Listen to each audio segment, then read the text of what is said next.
The rot came on the autumn wind, a creeping blight that turned vibrant fields to gray dust and choked the magic from the very stones of Eldoria.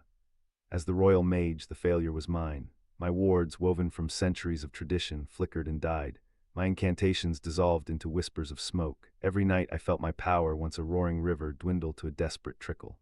In the council hall, Lord Valerius offered hollow condolences, his eyes holding a glint of satisfaction.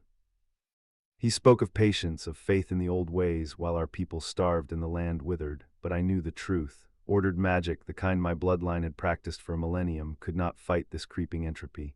A structured spell cannot fight a cancer. We needed a storm to fight a plague. We needed chaos.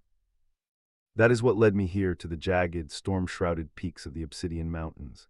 The journey itself was a penance, each step through the dying landscape a fresh torment. Here they had exiled him. Kale, they called him the Chaos King, a wielder of raw, untamed magic so potent it frayed the edges of reality itself. A monster, my kingdom's shame, and now my last and most terrible hope.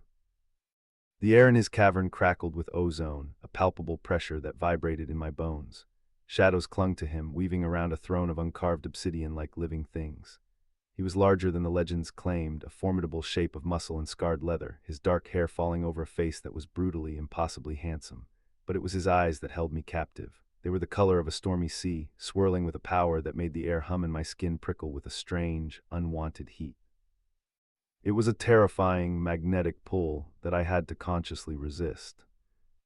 I stood before him, my royal silks feeling like a child's costume.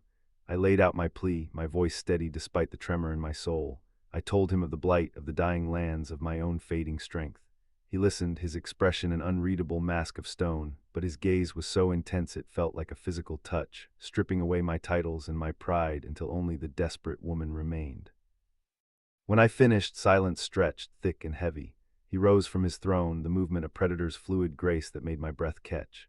He circled me, his proximity a crushing weight, the scent of storms, scorched earth, and something gently male filling my lungs. I could feel the untamed magic radiating from him, a wild song that called to a forgotten, primal part of my own core. He stopped directly behind me, his voice a low rumble against my ear that sent a shiver racing down my spine. "You ask me to save the people who cast me out," he murmured, his breath a warm shock against my skin, "to save the kingdom that branded me a monster." He moved to face me, his eyes dark with something more than just power. "My help has a price, little mage, not gold, not land." I held my breath, my heart hammering against my ribs. What is it? He reached out, his calloused fingers gently tracing the line of my jaw, a touch that was both a threat and a caress. A bolt of heat shot through me, sharp and consuming. "I want a bond, a magical tether that will tie you to me irrevocably. Your order to my chaos, your body to my will, your soul to my own. Accept and I will save your world. Refuse and I will enjoy watching it burn." Want to keep the flame ignited without having to wait for the next part? You can find the full, tantalizing tale on our main page. See the link in the description.